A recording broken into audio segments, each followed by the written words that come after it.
But in 1855, there had never been a robbery from a moving railway train. And in this sort of race, there's no silver medal for finishing second. It doesn't mean selling your soul to the slime of humanity.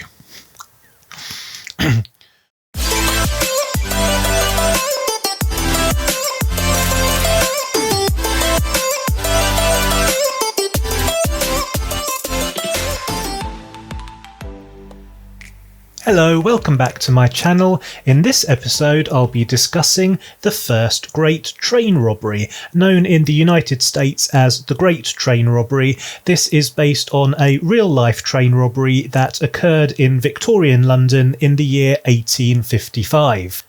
Made in 1978, it was written and directed by Michael Crichton, based on his 1975 novel. On researching the original events for this review, I noted that all the events took place almost exactly as depicted in the film, apart from one character, Miriam, who was invented, presumably to add a little bit of zest to the story, and also some titties. The film stars Sean Connery as Edward Pearce, a wealthy and seemingly respectable businessman who is also a master thief, and Donald Sutherland as Agar, an eccentric Irish pickpocket, locksmith and safecracker, and Leslie Ann Down as Miriam, a beautiful and talented actress/grifter who is also Edward Pearce's lover, and lastly Wayne Sleep as Clean Willie, the snakesman, who is adept at getting into places through narrow openings. The story is introduced via a brief narration by Sean Connery, who explains that during the Crimean War, large quantities of gold were transported by train across England from London to Folkestone, where they were then shipped to Europe to pay for the war. And he notes that the presence of so much gold in one place naturally aroused the interest of the local criminal element. And he ends the narration with the line, "But in 1855, there had never been a robbery from a moving railway train." And immediately we witness an attempted robbery on the train, thwarted by the train's guard, and we quickly discover that the botched robbery was merely a feint designed by Sean Connery's character to assess the security of the train, and the unfortunate and now somewhat pulpy corpse who attempted the robbery was merely a pawn. So we establish quite early on in the film that Connery's character is extremely ruthless despite his apparent charm.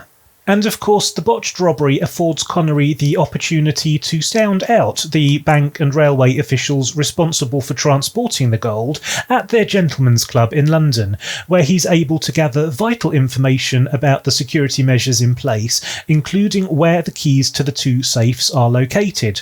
And here we arrive at one of the many ways in which this film is unusual and original, because it splits its focus between two subgenres. The first, a classic heist movie, in which the characters must carefully plan and execute their heist, including stakeouts and the casing of various joints.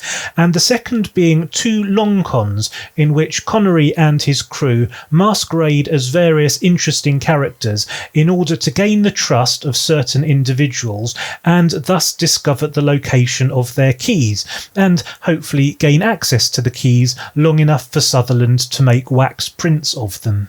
And the film plays off these two well-established genres with style and finesse, and the whole thing is fabulously well written, acted and directed.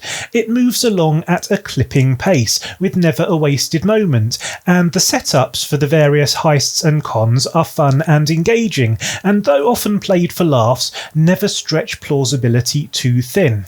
And don't forget, this all really happened. Of course, no plan ever goes off without a hitch, and when the crew are unable to access two of the keys, they must enlist the services of an additional team member, Clean Willie, the snakesman.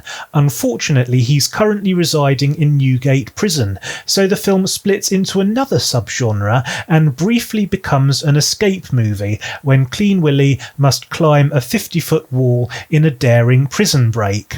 The first time I saw this movie I was maybe 8 years old, and I was watching with my mum, and when the opening credits started and she saw Wayne Sleep's name listed among the main actors, she raised an eyebrow and commented on how strange it was that Wayne Sleep had been cast in an action movie with Sean Connery and Donald Sutherland, because of course Wayne Sleep was a celebrated ballet dancer with the Royal Ballet, notable for his small stature.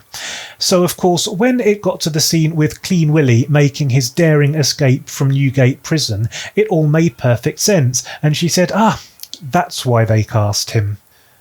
The dialogue for the film is laced throughout with colourful Victorian slang. Not Cockney rhyming slang, that's something else entirely, but old world London idioms and slang used by the lower and criminal classes. This exquisite dialogue drips off the actors' tongues like honey and is glorious to listen to.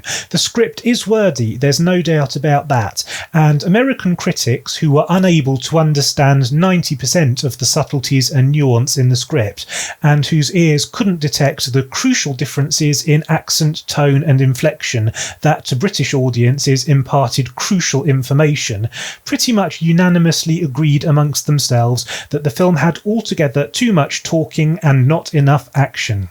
On the subject of action, of course the film does have plenty, but it's all reserved for the final thrilling climax, in which Sean Connery famously did all of his own stunts on top of a moving train. Connery was told that the train would be moving at about 20 miles per hour, but it was actually clocked doing 40 to 50. For this sequence, Connery wore soft-soled rubber shoes, and the train's roof was coated in a non-slip surface, but Connery still managed to slip during one moment when he jumped from carriage to carriage, and he also found it very difficult keeping his eyes open because of all the smoke and cinders. However, for this sequence, no blue screen or green screen shots were used. The entire thing was shot 100% for real, at speed, on top of a moving train, without any safety equipment whatsoever. The sequence takes place in two sections. The first sees Connery gingerly making his way towards the guard's van, inching along the roof and carefully making use of the ladders to get from one carriage to the next. During this sequence, we're also introduced to the extremely low bridges which Connery must duck under, hopefully avoiding decapitation. And again, I emphasise this was all done for real. There was no trickery involved. Connery continues to make his way towards the rear of the train, and when he reaches the guard's van, he posts a rope through two openings in the roof and is able to lower himself down the side of the train in order to pick the lock to the guard's van. Once the door is open, he's helped inside by Sutherland and the train's guard, who has been paid off. This whole section of the sequence took place without any background music at all. It got by on pure adrenaline alone. So Connery and Sutherland switch the gold in the safes for some lead bars, and they then toss the gold off the train to a waiting accomplice. And then Connery must make his way back to his carriage in the first class section at the front of the train, and here finally in part 2 of the sequence we get to hear the full heroic music score, music which has been subtly programming itself into our brains throughout the entire movie.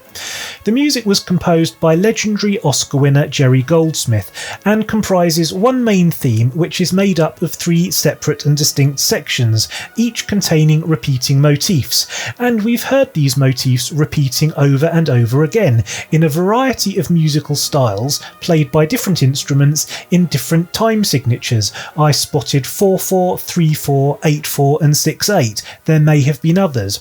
But either way, by the time we hear the music fully realised at the end of the film, it is very familiar to us. We know it off by heart. Anyway, back to the action, and Connery is now in a hurry to reach the safety of his carriage before the train arrives at the station. So instead of gingerly climbing up and down the ladders between carriages, he leaps from rooftop to rooftop. And again, I emphasise, he did all his own stunts without the benefit of any safety equipment. The First Great Train Robbery is one of my all-time favourite films. It is exquisitely well written and well directed, and for an American, Michael Crichton has made a surprisingly British movie, one which can probably only be properly appreciated by British audiences, who will instinctively understand the subtleties and nuance associated with social class and status, which will probably go over the heads of foreign audiences.